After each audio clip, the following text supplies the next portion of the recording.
Sa iba pang mga development, ito kung 1.5 trillion pesos na energy investment, target pong ibida sa Association of Southeast Asian Nation 2026.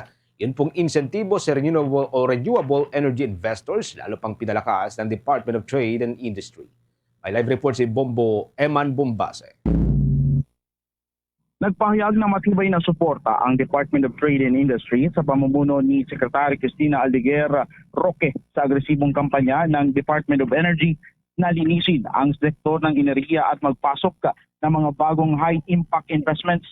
Sa kanyang naging pagbisita sa ginanap na 2026 Renewable Energy Investment Forum, bigyan din ni Secretary Roque na ang sektor ng enerhiya ang kasalukuyang nagpapatakbo sa investment momentum ng bansa, kung saan ito ay nakakakuha ng pinakamalaking bahagi ng mga inoprobahang proyekto sa Board of Investments o BOI.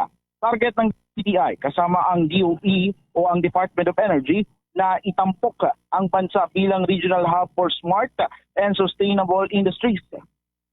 Sa major business matching na mangyayari naman sa March 11 at hanggang March 13, 2026, kung saan darating ang mga ASEAN trade ministers kasama ang mga dambuhalang foreign investors na interesado sa solar, wind at hydroelectric projects. Ito rin ay bilang paghahanda sa hosting ng Pilipinas sa ASEAN 2026 kung saan gagamitin ng DTI ang platform na ito upang ipakita sa mga kalapit na bansa ang investment-friendly environment ng Pilipinas. Ating pakinggan ang tinig ni Secretary Cristina Roque.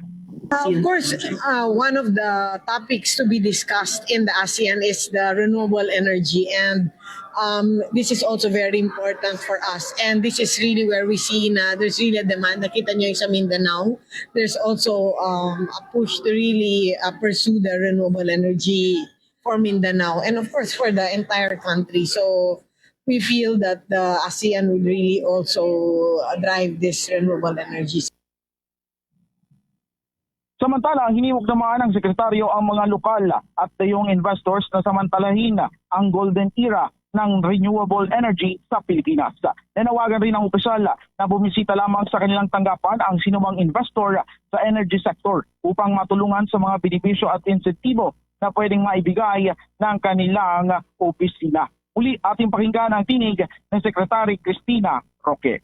It's really best for them to go to the DTI para we can really give them yung exact incentives for each area of the renewable energy. So for us, the DTI, we have a lot of incentives under the Create More, and then there's also incentives madaming incentives yung binibigay ng Philippine government or ng DTI para sa mga those that are in the renewable energy sector.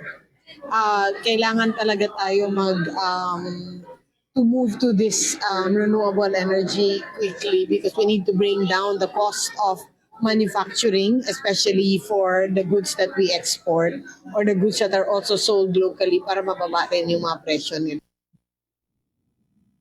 Inaasahan na ang mga panawagang ito ni Secretary Roque ay magre-resulta sa pagpasok ng karagdagang 1.5 trillion pesos na halaga ng mga bagong RE investments bago magtapos ang taong 2026.